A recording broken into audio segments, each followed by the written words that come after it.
لا حول ولا قوة إلا بالله العلي العظيم. أعوذ بالله من الشيطان اللعين الرجيم. بسم الله الرحمن الرحيم. الحمد لله الذي لا يبلغ مدحته القائلون ولا يحصي نعماه العادون ولا يؤدي حقه المجتهدون الذي ليس ليدركه بعد الهمم ولا يناله غوص الفتن الذي ليس لصفته حد محدود ونعت موجود وأجل ممدود.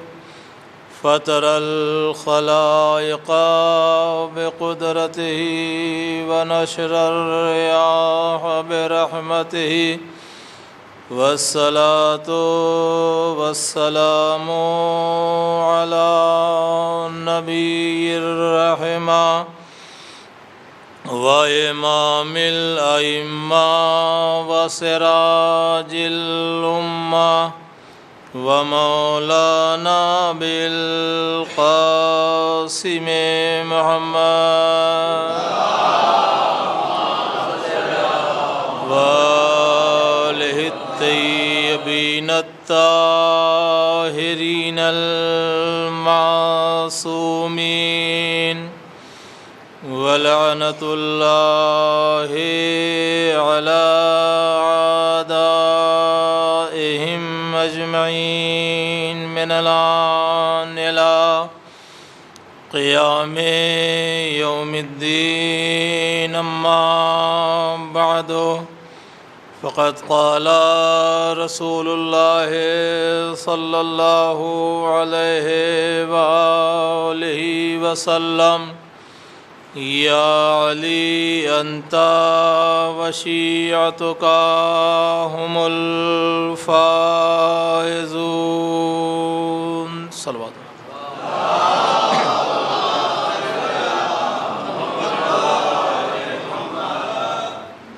حضرات،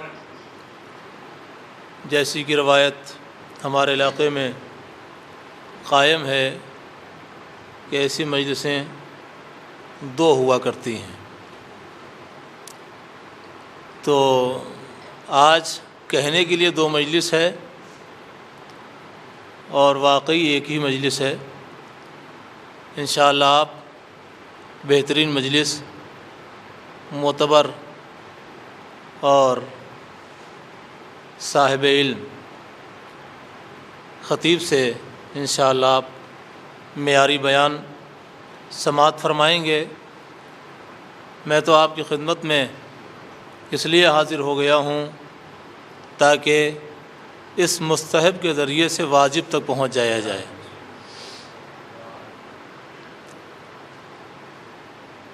اور اتنا ہی سا مقصد ہے حاضری کا، لہذا اسی لحاظ سے میں بزرگوں سے معذرت کے ساتھ اپنے ہمسن اور کمسن بھائیوں کی خدمت میں اس حدیث شریفہ کے ذریعے سے کچھ باتیں گوش گزار کرنے کی کوشش کروں گا. میں نے جس حدیث کو اپنی مجلس کا عنوان قرار دیا ہے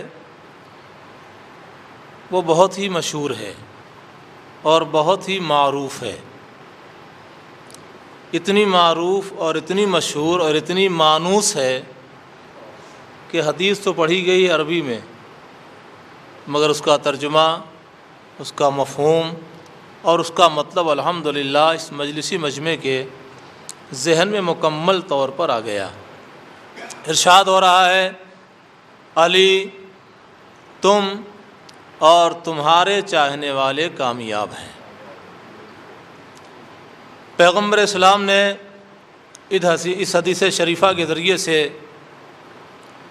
اس کمال اور اس جوہر اور اس صفت کی جانب ذہن انسانی کو متوجہ کیا ہے کہ جسے کامیابی کہتے ہیں۔ کامیابی اس جوہر کا نام ہے، کامیابی اس کمال کا نام ہے، کامیابی اس صفت کا نام ہے کہ جس کی تلاش، جس کی جستجو اور جس کی چاہت ہماری انسانی برادری میں ہر فرد کو ہے۔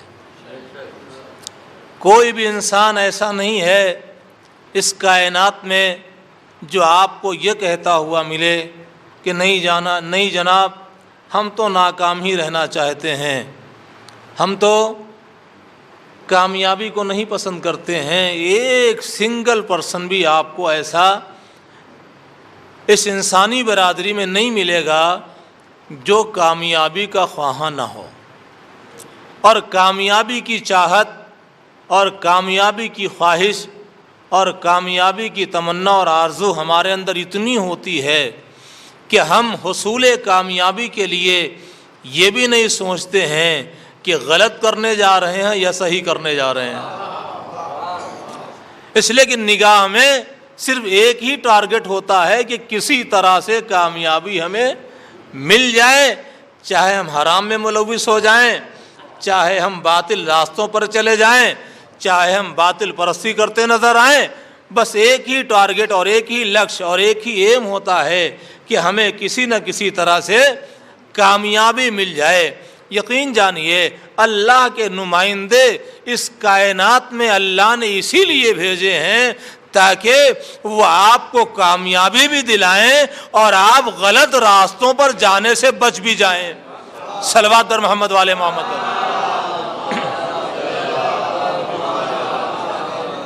یہ کائنات انسانیت کی ہدایت کے لیے جو اللہ نے 1,24,000 نبی بھیجے ہیں، ان کا مقصد کیا ہے؟ ان کا مقصد یہی ہے کہ ہم گمراہ نہ ہونے پائیں، ہم بھٹکنے نہ پائیں، ہم راہ راست سے ہٹنے نہ پائیں، اور اسی راستے پر چلنے کی کوشش کریں اور اسی راستے کو تلاش کریں کہ جو راستہ حق ہو، جو راستہ صراط مستقیم ہو، جس راستے پر چل کر کے ہمیں کامیابی مل جائے۔ تو ہماری انسانی برادری کی چاہت اور خواہش یہ ہے کہ ہمیں کامیابی مل جائے، لہذا پیغمبر اسلام نے ہمیں ایک نسخہ تعلیم فرمایا ہے اور ایک راستہ بتایا ہے کہ ہمیں پتہ ہے کہ تم کامیابی کے متلاشی ہو، تم کامیابی کی جستجو کر رہے ہو، تم کامیابی کو تلاش کر رہے ہو، لہذا جب بھی کامیابی کی تلاش کے لیے نکلنا تو کوئی دنیا کا راستہ نہ اختیار کرنا۔ اگر تمہیں کامیابی چاہیے تو تمہیں کچھ نہیں کرنا ہے، بس اپنے آپ کو علی والا بنا لینا ہے۔ صلوات بر محمد والے محمد۔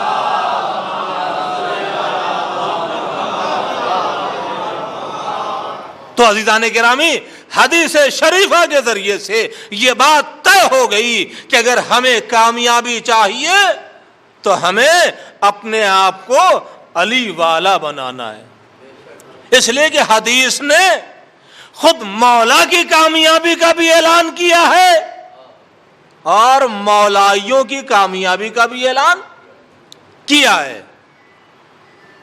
تو دو کامیابیوں کا اعلان ہے اس حدیث شریفہ کے ذریعے سے۔ پہلی کامیابی مولائے کائنات کی اور دوسری کامیابی مولائیوں کی۔ مگر عزیزان گرامی، جب بات حدیث تک رہتی ہے تو مسلمانوں کے گلے جلدی نہیں اترتی۔ بھائی حدیث سے یہ بات ثابت ہے کہ علی بھی کامیاب ہیں اور علی والے بھی کامیاب ہیں، مگر بات تب زیادہ سمجھ میں آتی ہے جب یہ بات قرآن سے بھی ثابت ہو جائے۔ تو پہلے یہ طے ہو جائے کہ مولائے کائنات کی ذات کامیاب ہے یا نہیں کامیاب ہے؟ تو حدیث تو کہہ رہی ہے کہ علی تم بھی کامیاب ہو اور تمہارے چاہنے والے بھی کامیاب ہیں. تو قرآن مجید سے بھی یہ بات ثابت ہو جائے کہ علی کی ذات کامیاب ہے. قرآن مجید میں ایک آیت کریمہ کے ذریعے سے پروردگار عالم اعلان کر رہا ہے وَرِضْوَانٌ مِّنَ اللَّهِ أَكْبَرُ ذَلِكَ هُوَ الْفَوْزُ الْعَظِيمُ. اللہ کی تھوڑی سی مرضی بہت بڑی چیز ہے اور اسی کا پا لینا بڑی کامیابی کا سبب بنتا ہے. توجہ فرمائیں, اللہ کی تھوڑی سی مرضی اگر ہم میں سے کسی کو مل جائے تو قرآن کہہ رہا اسے فوز عظیم مل گئی. تو جب یہ بات طے ہو گئی کہ تھوڑی سی مرضی اللہ کی کامیابی کا سبب بن جاتی ہے, تو جس کو اللہ کی کل مرضی مل جائے, صلوات پر محمد والے محمد,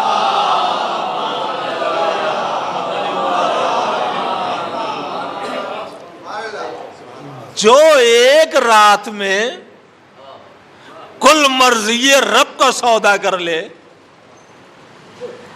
اس کی کامیابی کے بارے میں کوئی شک ہونا چاہیے, کوئی شبہ ہونا چاہیے نہیں. حدیث سے بھی بات طے ہو گئی اور قرآن مجید سے بھی بات طے ہو گئی کہ مولائے کائنات کی ذات کامیاب ہے. حدیث کہہ رہی ہے کہ علی تمہارے چاہنے والے بھی کامیاب ہیں. اب یہ بات قرآن سے بھی پروف ہونی چاہیے کہ مولائی بھی کامیاب ہے, علی والے بھی کامیاب ہیں. آئیے قرآن معیار کامیابی بیان کر رہا ہے. جناب موسیٰ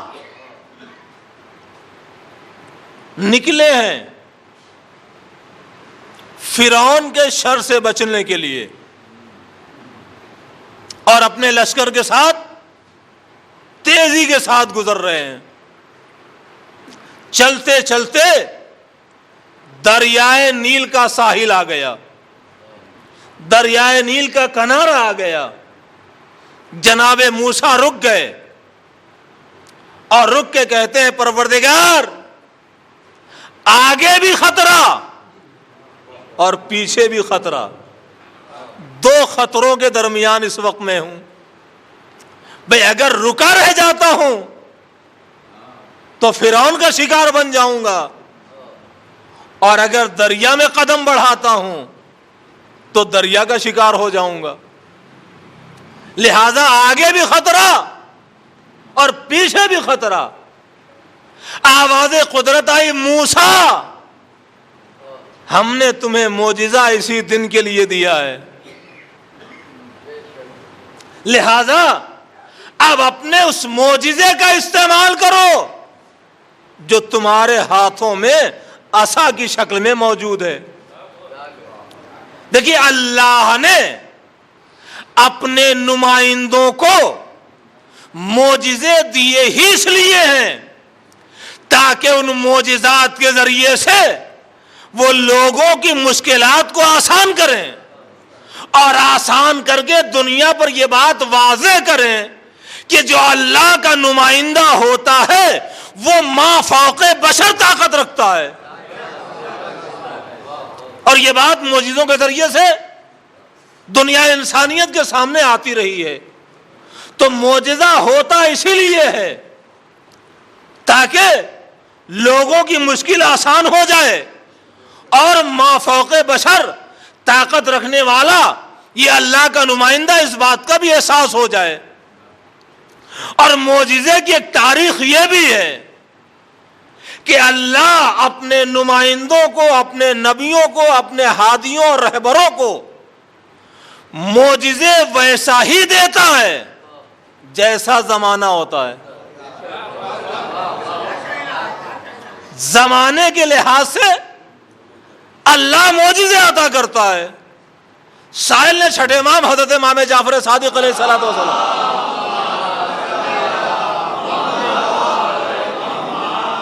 سے سوال کیا، مولا یہ اللہ نے اپنے نبیوں کو معجزے بدل بدل کر کیوں دیے؟ تو چھٹے امام نے جواب دیا کہ معجزے بدل بدل کر اس لیے دیے کہ زمانے بھی بدلتے رہے، لہذا جیسا زمانہ ہوتا تھا ویسا ہی معجزہ ہوتا تھا، اور معجزہ اس لیے ہوتا تھا تاکہ دنیا محسوس کر لے کہ اس سے بڑی کوئی اور طاقت دنیا میں نہیں ہے. معجزہ ساری طاقتوں کو مغلوب کر دیتا تھا.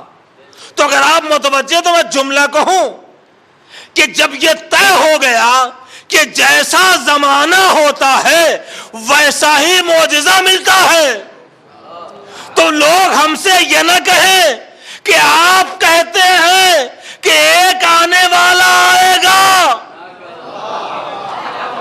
اور اس دنیا ظلم و جور کو عدل و انصاف سے بھر دے گا. یہ کیسے ممکن کہ تنہا ایک انسان اس آئٹمک دور کا مقابلہ کرے؟ تم یہ سوچ کر پریشان ہو، مگر ہم معجزے کی تاریخ کو دیکھ کر مطمئن ہیں. ہمیں اطمینان اس بات کا ہے کہ جیسا زمانہ ہوتا ہے اللہ کا نمائندہ ویسا ہی معجزہ لے کے آتا ہے. صلوات بر محمد والے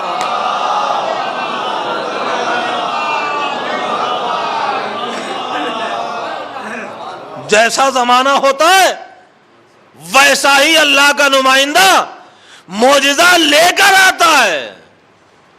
میزائلوں کا زمانہ ہے، آئٹم بم کا زمانہ ہے، گھر بیٹھے ہزاروں کلومیٹر کی دوری پر دشمن کو مار دینے کا زمانہ ہے. اسی ترقی کو لے کر دنیا یہ ہم سے سوال کر رہی ہے کہ کیسے ایک انسان مقابلہ کرے گا، مگر ہم مطمئن ہیں کہ جو آئے گا اس کے ہاتھوں میں وہ اسلحہ ہوگا. نہیں توجہ کیا آپ نے؟ دنیا جب ترقی کرتی ہے تو زمین کی مسافت طے کر کے مار کرنے والے اسلحے بناتی ہے، مگر الہی نمائندہ اس اسلحے کو لے کر آئے گا جو زمین کی دوری نہیں، نسلوں کی دوری. صلوات پر محمد والے محمد.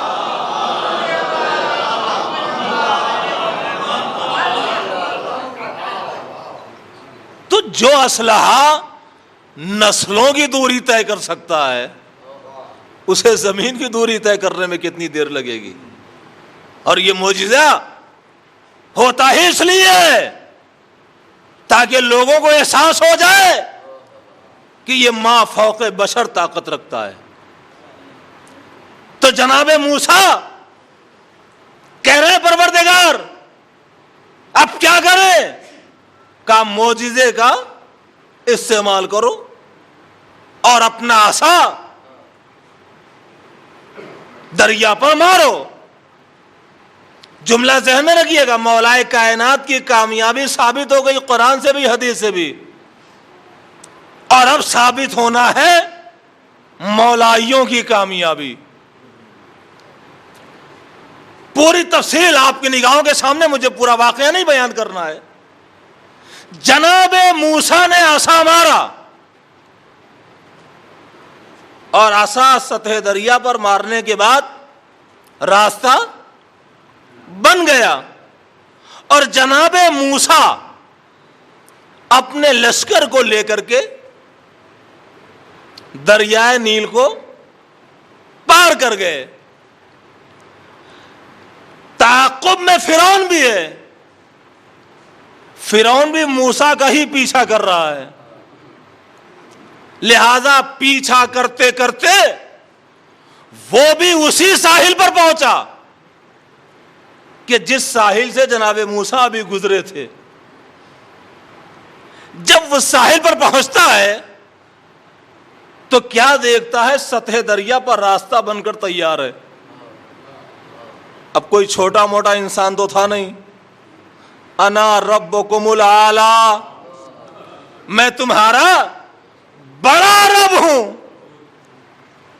تو جب بڑا رب تھا تو بڑی بڑی باتیں بھی کرتا تھا، اور بہت بڑی بڑی باتیں کرنا بھی یہ فرعونیت کی منزل میں پہنچا دیتا ہے. جتنی اوقات ہو اتنی ہی بات ہونی چاہیے. کہتا ہے دیکھ رہے ہو تمہارے آنے سے پہلے راستہ تیار ہے، راستہ بن کر تیار ہے. پورا لشکر ساحل دریائے نیل پر آ گیا، اور اب فرعون چلا. اب قرآن کہتا ہے جب لشکر کا آخری آدمی سطح دریائے نیل پر آ گیا تو دریائے نیل کی موجوں کو حکم ہوا کہ فرعون کو میں اس کے لشکر کے نگل لے. تو یہاں تو کن و فیکون کی بات ہے. ادھر حکم ہوا اور ادھر فرعون میں لشکر کے غرق دریائے نیل ہو گیا. آج ہم سے یہی کہا جاتا ہے کہ جناب راستہ تو سب کا ایک ہے، سب لا الہ الا اللہ اور محمد الرسول اللہ کہنے والے ہیں، مگر یقین جانیے دنیاوی لحاظ سے بھی ٹرین کا ٹریک ایک ہی ہوتا ہے، مگر ایک اپ ہوتا ہے ایک ڈاؤن ہوتا ہے. صلوات پر محمد والے محمد.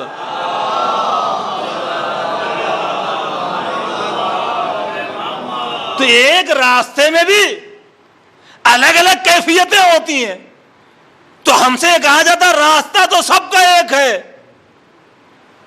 سب اسی راستے پر چل رہے ہیں. عزیزان گرامی، ایک راستے پر چلنا یہ کامیابی کی دلیل نہیں ہے. اگر ایک راستے پر چلنا یہ کامیابی کی دلیل ہوتا تو راستہ تو وہی ہے کہ جس سے موسیٰ اپنے لشکر کے ساتھ گزرے ہیں، اور اب فرعون اپنے لشکر کے ساتھ اسی راستے پر ہے. ایک کامیابی کے ساتھ گزرا، دوسرا اسی راستے پر چل کر ناکام ہو گیا، غرق دریائے نیل ہو گیا. پروردگار، یہاں تو بحث اس بات کی ہے کہ سب کا راستہ ایک ہے، لہذا سب کو کامیابی ملے گی. آواز قدرت آئی کہ ایک راستے پر چلنا یہ کامیابی کی دلیل نہیں ہے. پروردگار موسیٰ کامیابی کے ساتھ، فرعون ناکامی کے ساتھ، یہ معاملہ کیا ہے؟ ایک ہی راستے پر دو نتیجے. آواز قدرت آئی کہ ہمیں دنیا کو یہی بتانا ہے کہ کامیابی راستوں پر ڈیپینڈ نہیں کرتی، کامیابی قیادت پر ڈیپینڈ کرتی ہے. صلوات بر محمد والے محمد.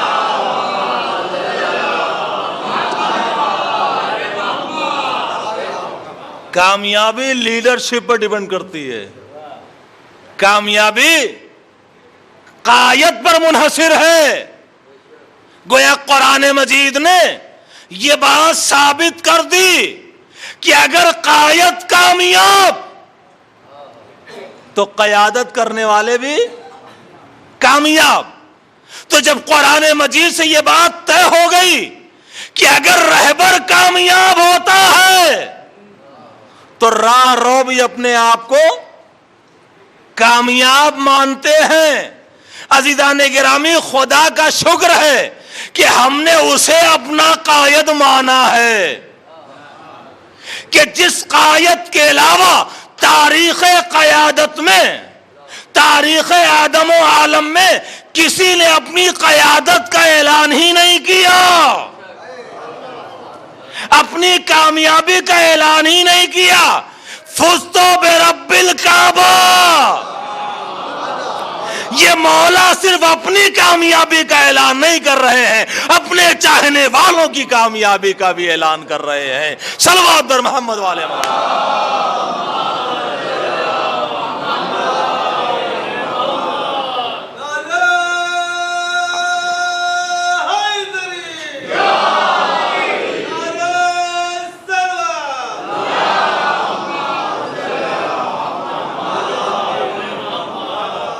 مولائے کائنات کی ذات کامیاب، اور جتنے مولائی ہیں وہ بھی کامیاب۔ حدیث سے بھی ثابت اور قرآن مجید سے بھی یہ بات طے ہو گئی کہ علی بھی کامیاب ہیں اور علی والے بھی کامیاب ہیں۔ اب جو ہمارے سامنے مسئلہ ہے اور جو مشکل ہے، وہ کامیابی حاصل کرنے کی مشکل نہیں ہے، اپنے آپ کو علی والا بنانے کی مشکل ہے۔ صلوات بر محمد والے محمد۔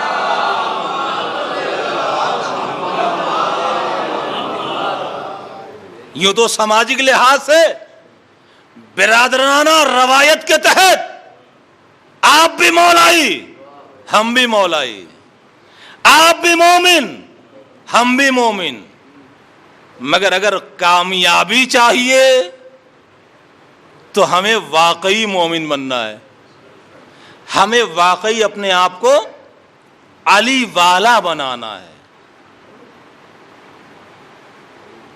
اسی لیے میں ایک جملہ کہا کرتا ہوں کہ ہمیں اپنے آپ کو سماجی مومن نہیں بنانا ہے، ہمیں اپنے آپ کو حدیثی مومن بنانا ہے۔ صلوات بر محمد والے محمد۔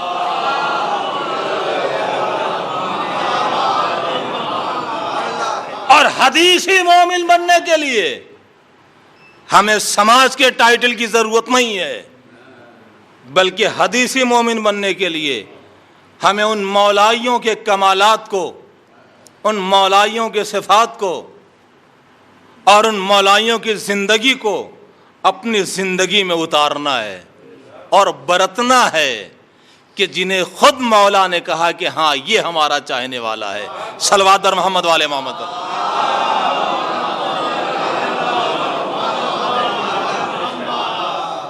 پہلی صفت اپنے آپ کو مولائی بنانے کے لیے ضروری یہ ہے کہ ہمارے اندر قوت برداشت ہو۔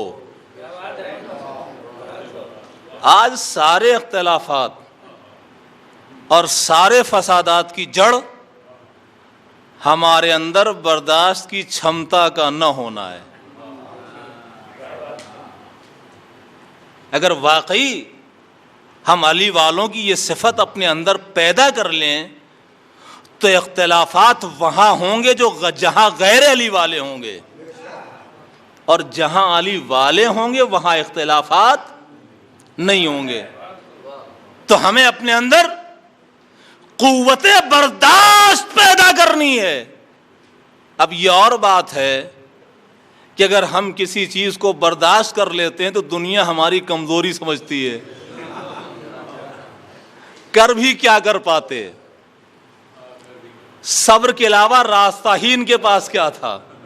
دیکھ رہے کوئی آس پاس نظر بھی نہیں آ رہا تھا، بالکل تنہا اور بالکل اکیلے تھے، تو برداشت کر لینا ان کی مجبوری تھی۔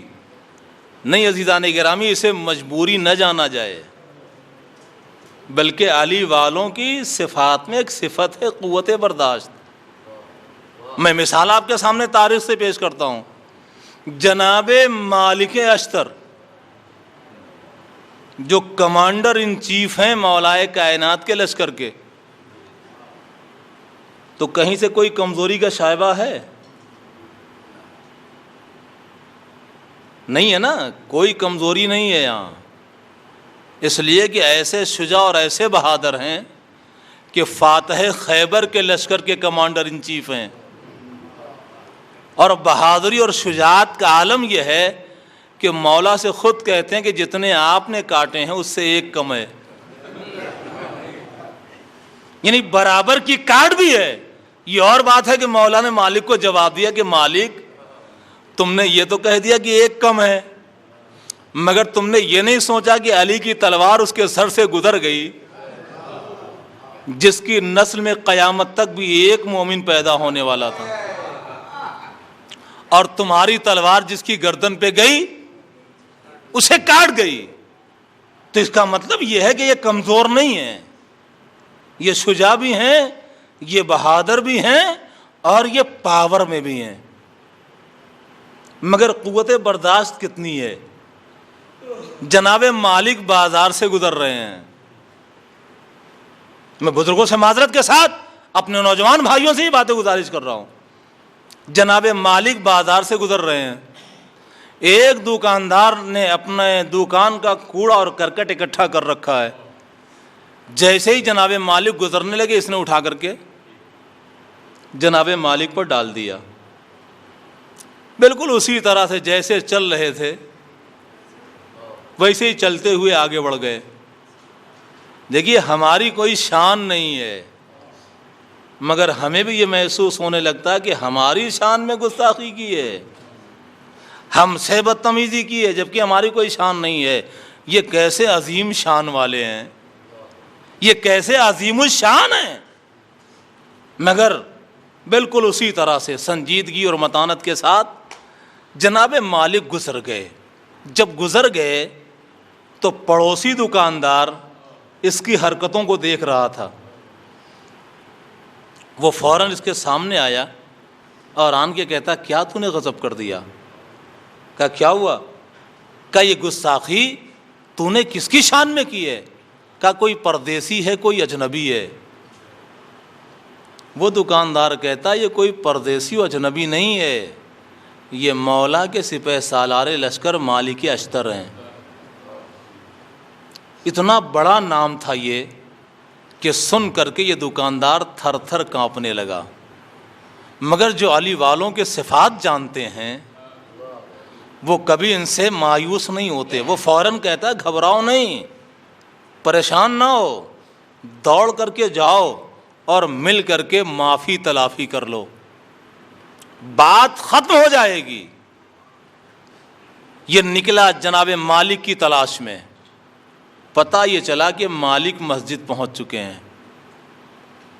مسجد میں آیا، دیکھا مصروف نماز ہیں، پہلو میں بیٹھ گیا، انتظار کرتا رہا۔ جب نماز کا سلام پھیرا جناب مالک نے دستے ادب جوڑ کر پیروں پر گر گیا، کہا مجھے معاف فرمائیے۔ کہا بات کیا ہے، کیوں معافی مانگ رہے ہو؟ کہا میں نے آپ کی شان میں بڑی گستاخی کر دی۔ جناب مالک کا جواب سنیں، نہیں گھبراؤ نہیں، میں تو مسجد آیا ہی اس لیے تھا تاکہ نماز پڑھ کر کے تیری ہدایت کے لیے اللہ کی بارگاہ میں توبہ کروں۔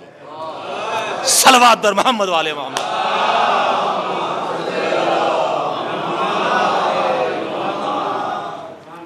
تو یہ ہے وہ صفت جو علی کے چاہنے والوں کی صفت ہوتی ہے۔ تو اگر ہمیں واقعی کامیابی چاہیے تو ہمیں اپنے اندر ان صفات کو پیدا کرنا ہے جو صفات علی کے چاہنے والوں کی ہیں۔ ہاں یقیناً جب ہم کہتے ہیں کہ واقعی مولائی بنو تو ہمارا جوان کہتا ہے ہم مولا تھوڑی بن پائیں گے۔ نہیں، مولا بننے کے لیے کون کہہ رہا ہے؟ مولا تو کوئی نہیں بن سکتا ہے، مگر ایک مولائی جس کی تاریخ ہم پڑھتے بھی ہیں اور سنتے بھی ہیں، کم سے کم ویسا تو اپنے آپ کو بنانے کی کوشش کریں۔ بس دامن وقت میں گنجائش نہیں ہے، ورنہ میں سلسلے سے کچھ اور صفات مولائیوں کے بیان کرتا اور یہ کوشش کرتا کہ یہ جذبے ہمارے اندر پیدا ہوں تاکہ ایک اچھا سماج مولائیوں کا بنے، اور صرف بنے نہیں بلکہ دنیا کا ہر سماج یہ مثال دے کہ ہاں اگر واقعاً زندگی کا کوئی طریقہ اور زندگی کا کوئی اصول ہونا چاہیے تو علی والوں جیسا ہونا چاہیے۔ صلوات در محمد والے محمد۔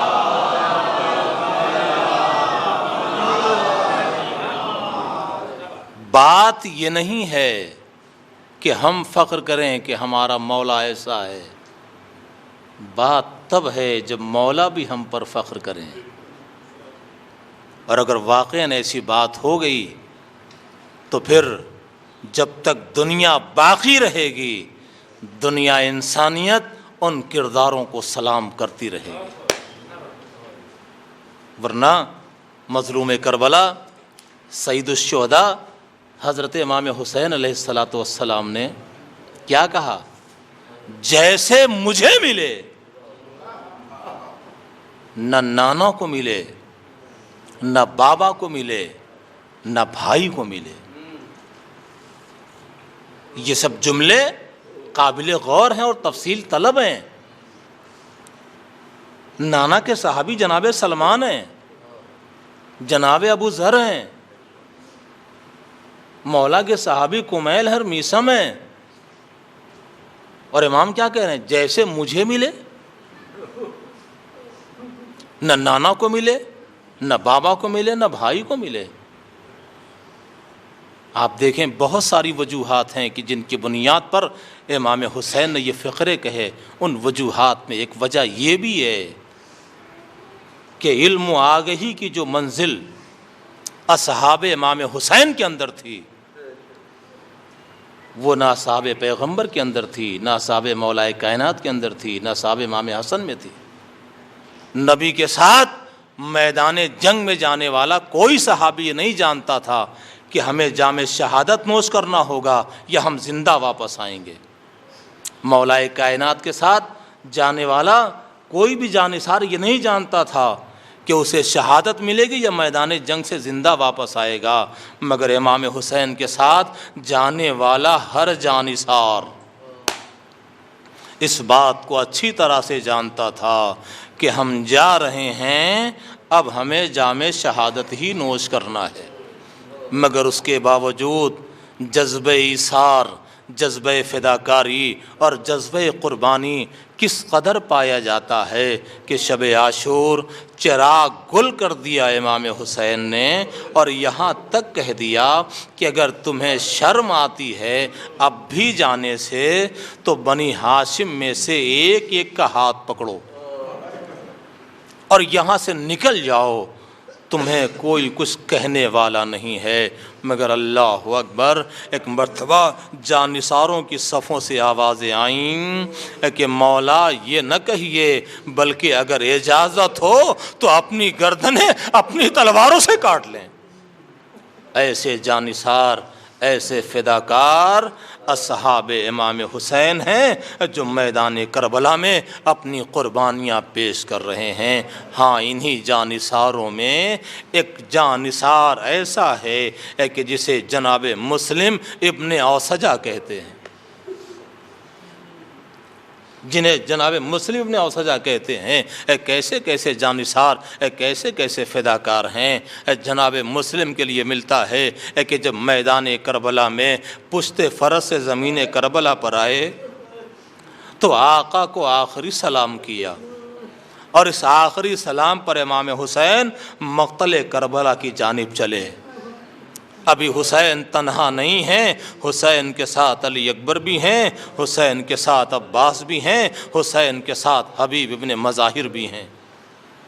چلے اور قریب آئے، مسلم کے سرانے پہنچے، مسلم کے سر کو اپنے زانوں پہ رکھا، اور ایک مرتبہ آقا اور غلام میں گفتگو شروع ہوئی۔ جب امام حسین کی گفتگو مکمل ہو گئی تو جناب حبیب ایک مرتبہ مسلم نے اوسجہ کے سامنے آئے اور آن کر کہتے ہیں، اے مسلم، یہ بات تو تم اچھی طرح جانتے ہو کہ آگے تم جا رہے ہو، پیچھے میں آنے والا ہوں۔ یہ علم آگہی ہے اصحاب امام حسین کی۔ حبیب کہتے ہیں، مسلم، آگے تم جا رہے ہو، پیچھے میں آنے والا ہوں۔ چونکہ دنیا کا دستور یہ ہے کہ جانے والوں سے رہ جانے والے وصیتیں پوچھتے ہیں۔ ہاں، اگر کوئی وصیت ہو تو بیان کرو، کوئی وصیت ہو تو بیان کرو، اگرچہ اس وصیت کو پورا کرنے کا وقت اور موقع میرے پاس بھی نہیں ہے، مگر دستور دنیا کے تحت میں تم سے وصیتیں پوچھ رہا ہوں۔